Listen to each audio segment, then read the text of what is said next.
Welcome back to Crypto Warehouse. My name is Mike, and today we're going to have a look at shillfluencers and some examples, recent and from the past, where I have been telling you for months and months not to believe everything you are told by social media influencers on X and on YouTube. Now, I'm not making this video out of spite. I am not jealous of anybody in this video. I'm making it because there are some very good examples and learning moments in this video that I think you need to understand. So we're going to start off and look at the most recent one, and that is Mr. Beast making $10 million out of crypto. We're going to go through that. That's then going to lead on to Ben Armstrong, the Bitboy himself, talking about how this may or may not be illegal or may not just be immoral. He then goes on to say, you know what, guys, you just need to follow people in crypto because they're the ones that know what they're talking about. Well, unfortunately, in most cases I've ever seen, they don't. I'm going to use the example of Crypto, and I'm also going to use the example of Carl the Moon. Two projects shilled by these two individuals for probably the last 2 or 3 years that have gone pretty much to zero. And I'm going to go through those projects as well, so you can understand why the grass is not always greener on the same side as the shillfluencers. So let's get into it then. Let's go and have a look, first of all, at what's happened with Mr. Beast. Have a bit of a deep dive. There are going to be some shout outs in the video to the people whose content I've used. We are never going to steal people's content. We're always going to thank them for their contribution. So earlier this week, Bitboy, Ben Armstrong, posted up a video review of Mr. Beast and his $10 million crypto pump and dump. I'm going to go and have a look at that in a second, but as I said at the start of the show, Ben Armstrong was making claims that you shouldn't listen to these non-crypto related influencers when it comes to investing in crypto. Well, I'm going to give you some examples of coins where crypto influencers have tried to tell you what to invest in, and it's gone wrong, not in their pockets, but in yours. But let's begin. Mr. Beast allegedly reaped $10 million promoting and dumping altcoins. YouTube creator doesn't appear to have broken any laws, but his actions have sparked ethical concerns within the crypto community. Now, there are laws, and they do exist in Europe, in the UK, in America, for promoting financial products and services. The likes of Shaquille O'Neal have got themselves in trouble, so have the likes of Tom Brady over the FTX scandal. In the UK, it's the same.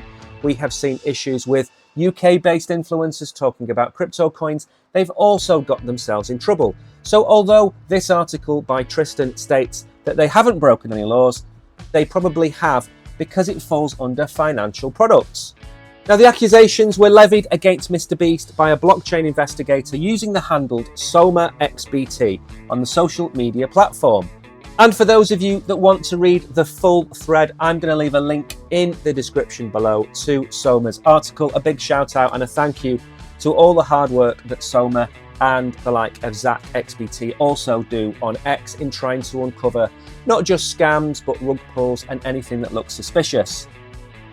Soma's investigation alleges that Mr. Beast invested $100,000 in a project called Super Farm DAO. He then used his status as an influencer to inflate the project's related super token before dumping his shares. This, according to Soma, led him being able to swap millions of dollars worth of super into Ethereum, and moving through several wallets where he ultimately wound up profiting more than $9 million.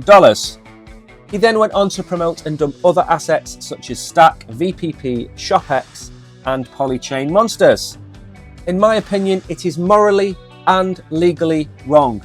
You should not use your status, whether you be Donald Trump, Mr. Beast, or Ronaldo, to promote any product where you financially benefit from it without informing the public that you have skin in the game. If it is your product, if you own the company, if it is your branded product, that is different. That is self-advertising. In this instance, you are seeing him promoting third-party coins where he's received those coins either at a severe discount or given them for free. Promoting those coins to a hyperinflated price and then dumping them on you is not something that should go on. And as Cointelegraph pointed out, this is detrimental to the cryptocurrency community. Absolutely it is. Now, Ben's argument is very clear.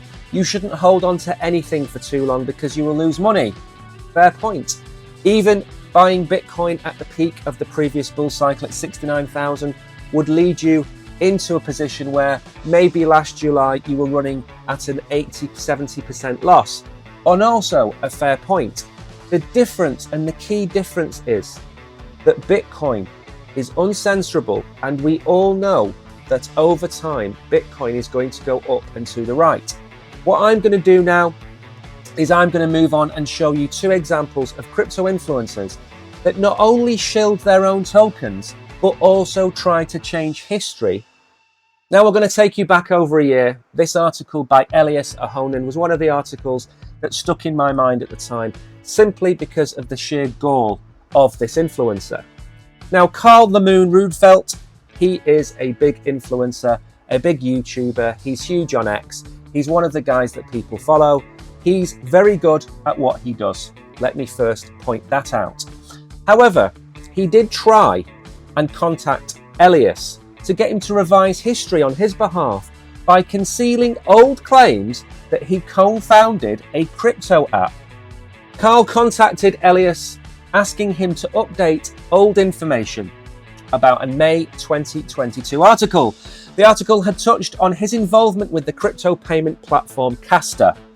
Now, also something to point out about this project is that at the time and since, Ben has defended Carl the Moon Rudfelt and said that all projects went through the dip, which is also correct until I show you the chart of Castor in a minute. However, a year after the article, he wanted to point out the fact that he was not the co-founder of Castor, only an investor. He argued at one point that a mention in the article of haters who accused him of editing YouTube video titles in order to make past predictions appear accurate was unprofessional. Now, what was Castor, now KA.app? It was an app that Rudfelt is apparently trying to distance himself from. As it turns out, despite his version of reality, he was indeed a co-founder. So Carl said this: even though I never told people my net worth, the same with me being co-founder of Castor, I'm just trying to clean this stuff. Going back to the interview then, there's 3 co-founders, and you've never been one of them, right? I asked, referring to the 3 names: CEO Carl Rogind, Chief Technical Officer Sebastian Appelberg, and Chief Product Officer Hans Herko Lusmagi, listed on the firm's site. Exactly, Carl replied, explaining there was likely a mix-up of identity. So according to Carl, Elias used a third party to get this information.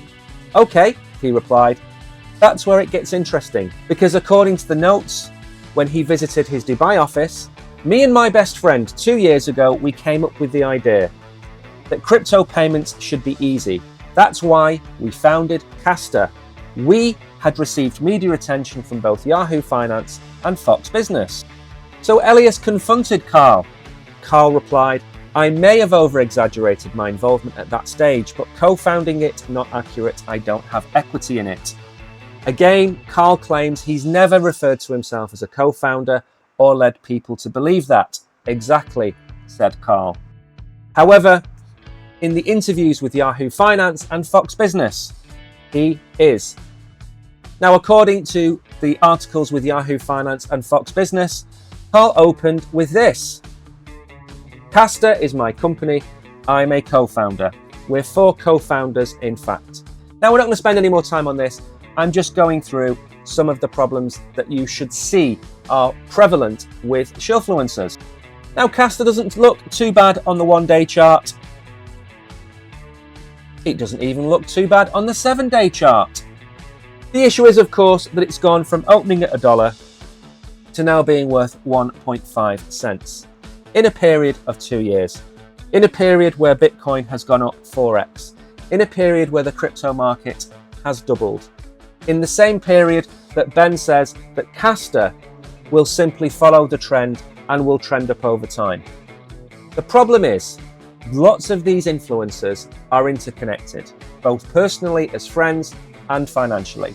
Now, I do not know Ben's involvement with Carl. I know that he had him on the show in numerous instances, which is fine. Carl's very good at his TA. But to say, don't listen to Mr. Beast, listen to the experts in crypto, that doesn't cut any ice with me.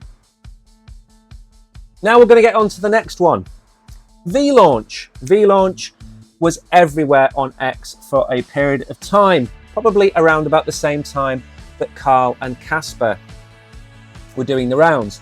And this is from Crypto, again, another very wealthy individual, also in Dubai. And V-Launch was a platform to launch your tokens from. Early access to game-changing, deep-in, real-world asset and GameFi projects. Start with V-Launch today. Now, this looks like a more solid project. At the time, I thought this was really interesting. This was something that could really take off because it had the involvement of influencers. However, this has not turned out to be the case. And in similar fashion, this token has lost 90% of its value. It is down to a market cap of $3 million. It looks good on the outside, it's empty on the inside. It is soulless, there is nothing left of this project. Now, again, I am not saying that Carl or Crypto or Ben are intentionally doing these things. What I am saying is that overhyping the project, like Mr. Beast has done, will still lead to these tokens going to zero because there's no inherent value in the projects. Launching an overly ambitious project looks great to early investors. However, those early investors will look beneath and see there's nothing there. When they appeal to retail, retail will follow the shillfluencer. Whether it be Mr. Beast, whether it be Carl the Moon, whether it be Crypto, or whether it be Ben Armstrong himself and the Ben token. Now, Ben didn't launch the Ben token. He purchased it with Ethereum from the founder and has tried to lead Ben on its way to be a success. Now, this isn't an attack on Ben. I am simply showing the graph. The graph shows this token is down 97%. Now, in this instance, Ben Armstrong and the team over there, they tried to get the project going. They tried to get it to become a success. They have crypto cash machines. They are trying to get the project off the ground. Now again, well-intentioned project, down 98%. Potentially well-intentioned project from Carl the Moon, down 99%. Well-intentioned project from Crypto, down 99%. Irrespective of whether these projects were cash grabs, overly ambitious, however you want to see it, the case still remains the same. If you'd put $1,000 into each of these projects, you would have less than $100 left between them. They are a race to zero, and you are exit liquidity, however you want to see it. Like I said, this is not aimed at Crypto, Carl, Ben, or Mr. Beast. This is simply stating a fact.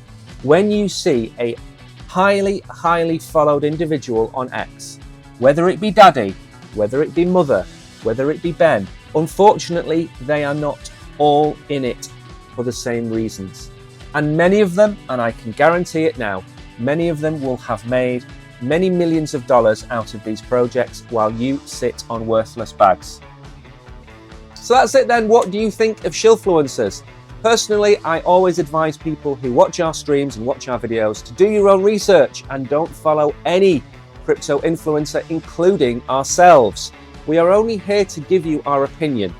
They should only be there to give you their opinion. Telling you that the coin that they're promoting is going to 100 or 1000x is disingenuous because they have bags full of it. And as you come in to buy those coins, they are selling. You are what's called exit liquidity. And that's a horrible term that is used about retail and about general crypto users in general that are told to buy a token, and as that token goes up in price, the people who've got the original bags, the VCs and the influencers, they simply sell onto you. So you end up with bags of absolutely worthless coins. I don't agree with it. Not only is it immoral, it should also be illegal. So we do try and steer clear. We do have a moral compass, but we are always going to get things wrong as well. We're always going to cover projects that go to zero. That's just a fact of life. But we can go to bed and rest easy at night knowing that we have not got bags and bags of those tokens. The majority of tokens we talk about on this channel, we do not hold.